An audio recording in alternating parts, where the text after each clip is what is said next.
നമസ്കാരം. ഞാൻ doctor Kurian Thomas. കഴിഞ്ഞ 2-3 മാസമായി നമ്മുടെ നാട്ടിൽ ഒത്തിരി പറഞ്ഞു കേൾക്കുന്ന ഒരു ന്യൂറോ സംബന്ധമായ രോഗമുണ്ട്. കോഴിക്കോട്, മലപ്പുറം ഈ ഭാഗങ്ങളിൽ നിന്നൊക്കെ അനേകം കേസുകൾ റിപ്പോർട്ട് ചെയ്യപ്പെടുകയുണ്ടായി. ചെറുപ്പക്കാരായ ആളുകൾ, മധ്യവയസ്കരായവർ പെട്ടെന്ന് പനി, തലവേദന, സ്വബോധമില്ലായ്മ, കോട്ടൽ ഇങ്ങനെയുള്ള അസുഖങ്ങളുമായി ഹോസ്പിറ്റലുകളിൽ അഡ്മിറ്റ് ആവുക. പെട്ടെന്ന് ചികിത്സ തുടങ്ങിയിട്ട് പോലും ഇതിൽ പല ആൾക്കാരും ഈ രോഗത്തിന് അടിപ്പെട്ടു പോവുക, മരണം വരെ ഉണ്ടാവുക. പ്രൈമറി അമീബിക് മെനിഞ്ചോ എൻകഫലൈറ്റിസ് ഇതായിരുന്നു ആ രോഗം. പത്രത്തിലൊക്കെ വളരെ ഫാൻസിയായ ചില പേരുകൾ, ബ്രെയിൻ ഈറ്റിംഗ് അമീബ എന്നൊക്കെ പറഞ്ഞ് ആൾക്കാരെ പേടിപ്പിക്കുന്ന രീതിയിലുള്ള ന്യൂസുകളും ഉണ്ടായി. ഒരു തരത്തിൽ പറഞ്ഞാൽ വളരെ സീരിയസ് ആയ, പേടിക്കേണ്ട, ശരിക്കും ബ്രെയിൻ ഈറ്റിംഗ് അമീബ തന്നെയാണ് പ്രൈമറി അമീബിക് മെനിഞ്ചോ എൻകഫലൈറ്റിസ് ഉണ്ടാക്കുന്ന നൈഗ്ലേറിയ ഫൗളറി എന്ന് പറയുന്ന ഓർഗാനിസം. ആരിലാണ് ഈ അസുഖം ഉണ്ടാവുക? നൈഗ്ലേറിയ ഫൗളറി എന്ന് പറയുന്നത് ഒരു തെർമോഫിലിക് അമീബയാണ്.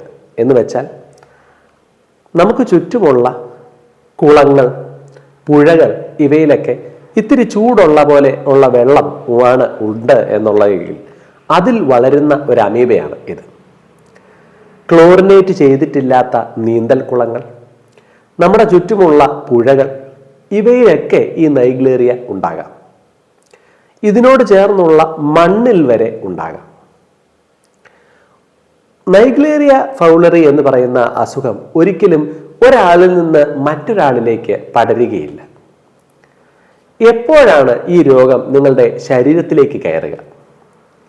ഞാൻ നേരത്തെ പറഞ്ഞതുപോലെയുള്ള തുറന്ന നീന്തൽ കുളങ്ങളിലൊക്കെ, അല്ല എങ്കിൽ ക്ലോറിനേറ്റ് ചെയ്യാത്ത കുറച്ച് കണ്ടാമിനേറ്റഡ് ആയിട്ടുള്ള പൂളുകളിലൊക്കെ നീന്തുകയോ ശക്തമായ രീതിയിൽ ഡൈവ് ചെയ്യുകയോ ഒക്കെ ചെയ്യുമ്പോൾ ഇതിൽ ഉള്ള കണ്ടാമിനേറ്റഡ് ആയിട്ടുള്ള ഈ വെള്ളത്തിൽ ഉള്ള ഈ നൈഗ്ലേറിയ എന്ന് പറയുന്ന ഓർഗാനിസം നമ്മളുടെ മൂക്ക് വഴിയായി, അവിടെ നിന്ന് ഓൾഫാക്ടറി നെർവ്, അത് നമ്മുടെ സ്മെല്ല് കൈകാര്യം ചെയ്യുന്ന നെർവാണ്, അതുവഴിയായി തലച്ചോറിലേക്ക് എത്തും.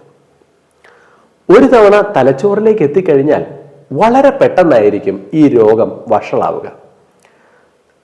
മണിക്കൂറുകൾ അല്ലെങ്കിൽ ദിവസങ്ങൾ കൊണ്ട് രോഗികൾ പനി, തലവേദന, ഛർദിൽ, സ്വബോധം മറയുക, കൈയുടെയും കാലിൻ്റെയും ബലക്കുറവുണ്ടാവുക, ശരീരത്തിന് കോട്ടലുണ്ടാവുക എന്നുള്ള പല രോഗലക്ഷണങ്ങളാൽ സീരിയസ് ആയ കണ്ടീഷനിലേക്ക് എത്തിപ്പെടും.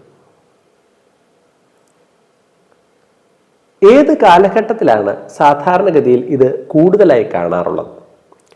മഴക്കാലത്തിന് ശേഷം എന്ന് വെച്ചാൽ കുറച്ചും കൂടെ ചൂടൊക്കെ തുടങ്ങി, വെള്ളമെല്ലാം കുറച്ചും കൂടെ ഇത്തിരിയും കൂടെ ചൂടുള്ള ഒരു കാലാവസ്ഥയിലാവുമ്പോഴത്തേക്കുമാണ് അതിൽ ഈ നൈഗ്ലേറിയ ഫൗളറി പെട്ടെന്ന് വളരുക. രോഗലക്ഷണങ്ങൾ ഞാൻ പറഞ്ഞു കഴിഞ്ഞല്ലോ. എണ്ണത്തിൽ വളരെ കൂടുതലല്ല എങ്കിൽ പോലും ഉണ്ടാകുന്ന രോഗികളിൽ നല്ലൊരു ഭാഗം സീരിയസ് ആവുന്നു, ഒത്തിരി ആൾക്കാർ മരണപ്പെടുന്നു എന്നുള്ളതാണ് ഈ പ്രൈമറി അമീബിക് മെനിഞ്ചോ എൻകഫലൈറ്റിസിന്റെ പബ്ലിക് ഹെൽത്ത് ഇമ്പോർട്ടൻസ്. നമ്മുടെ നാട്ടിൽ ഈ രോഗത്തെ കൈകാര്യം ചെയ്യുന്നതിന് ഗവൺമെന്റിന്റെയും ഹെൽത്ത് സർവീസിന്റെയും അടുത്തു നിന്ന് ശക്തമായ സ്റ്റെപ്പുകളാണ് ഉണ്ടായിരിക്കുന്നത്. വാട്ടർ ക്ലോറിനേറ്റ് ചെയ്യുക, ഈ പറയുന്ന രോഗത്തെ പറ്റിയുള്ള ഇൻഫർമേഷൻ സാധാരണക്കാരിലേക്ക് എത്തിക്കുക, തുറന്ന പുഴകളിലും ജലാശയങ്ങളിലുമെല്ലാം നീന്തുന്നതും ഡൈവ് ചെയ്യുന്നതും കുറയ്ക്കാനായിട്ടുള്ള അവബോധനം എല്ലാവർക്കും ഉണ്ടാക്കുക. ഈ കാര്യങ്ങൾക്കെല്ലാം ഗവൺമെന്റും ഹെൽത്ത് സർവീസിലുള്ള ഉദ്യോഗസ്ഥരും മുമ്പോട്ട് വന്നിട്ടുണ്ട്. അസുഖത്തിൻ്റെ രോഗലക്ഷണങ്ങൾ ഞാൻ പറഞ്ഞു കഴിഞ്ഞല്ലോ. ഇനി ഇത് അസുഖമുണ്ടായാൽ അത് അമീബിക് മെനിഞ്ചോ എൻകഫലൈറ്റിസ് ആണ് എന്ന് നമുക്ക് എങ്ങനെ മനസ്സിലാക്കാം? ഈ രോഗവുമായി വരുന്ന വ്യക്തികളിൽ നമ്മൾ തലയുടെ MRI ചെയ്യും. അതിൽ ഇൻഫെക്ഷൻ ഉണ്ടോ എന്ന് നമുക്ക് മനസ്സിലാക്കാൻ പറ്റും. ഇൻഫെക്ഷൻ ഉറപ്പാക്കുന്നത് നട്ടെല്ലിൽ നിന്ന് ഫ്ലൂയിഡ് എടുത്തുകൊണ്ടുള്ള ടെസ്റ്റിനാണ്. ഇതിന് ലംബാർ പങ്ക്ചർ എന്നാണ് പറയുന്നത്. നട്ടെല്ലിൽ നിന്ന് എടുക്കുന്ന ഫ്ലൂയിഡിൽ ഫ്ലൂയിഡിൻ്റെ കൗണ്ട്, ഫ്ലൂയിഡിലെ പ്രോട്ടീൻ്റെയും ഗ്ലൂക്കോസിൻ്റെയും അളവ്. പിന്നെ പ്രധാനപ്പെട്ട ടെസ്റ്റ് എന്ന് പറയുന്നത് CSF വെറ്റ് മൗണ്ട് ആണ്. അത് ചെയ്യുമ്പോൾ അവിടെ ജീവനുള്ള ട്രോഫോസോയിഡ്സ് എന്ന് പറയുന്ന ഈ അമീബയുടെ ഇത് നമുക്ക് കാണാനായിട്ട് സാധിക്കും. അത് രോഗം കൺഫേം ചെയ്യാൻ സഹായിക്കുകയും ചെയ്യും. പിന്നെ PCR എന്ന് പറയുന്ന ചില CSFലെ സ്പെഷ്യലൈസ്ഡ് ടെസ്റ്റുകളും നമുക്ക് ലഭ്യമാണ്. എങ്ങനെയാണ് നമ്മൾ ഈ അമീബിക് മെനിഞ്ചോ എൻകഫലൈറ്റിസിനെ ചികിത്സിക്കുന്നത്? ചികിത്സിക്കുക എളുപ്പമല്ല.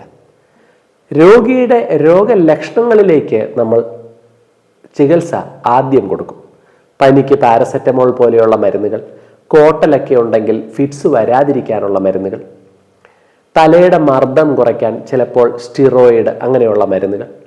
പിന്നെ ഈ രോഗത്തിൻ്റെ ചികിത്സയ്ക്കായി ആംഫോട്രിസിൻ, റിഫാംബിസിൻ, മിൽട്ടിഫോസിൻ എന്നൊക്കെയുള്ള ചില മരുന്നുകളും നമ്മൾ ഉപയോഗിക്കും.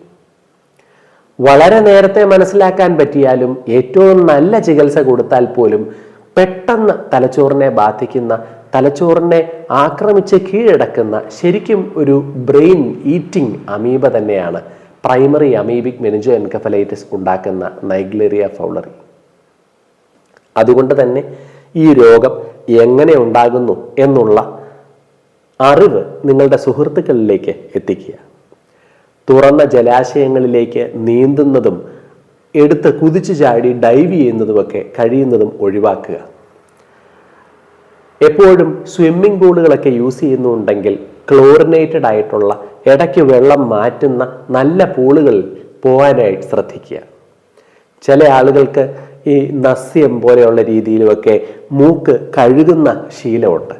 അങ്ങനെ മൂക്ക് കഴുകുന്നതിന് വേണ്ടിയായിട്ട് വെള്ളം എടുക്കുമ്പോൾ അത് ശുദ്ധമായ വെള്ളമാണ് എന്ന് ഉറപ്പാക്കുക. ഇങ്ങനെയുള്ള പ്രിക്കോഷൻസ് സ്വീകരിച്ചാൽ ഈ അപകടകരമായ അവസ്ഥ ഉണ്ടാകാതിരിക്കാൻ നിങ്ങൾക്ക് എല്ലാവർക്കും സഹായിക്കും.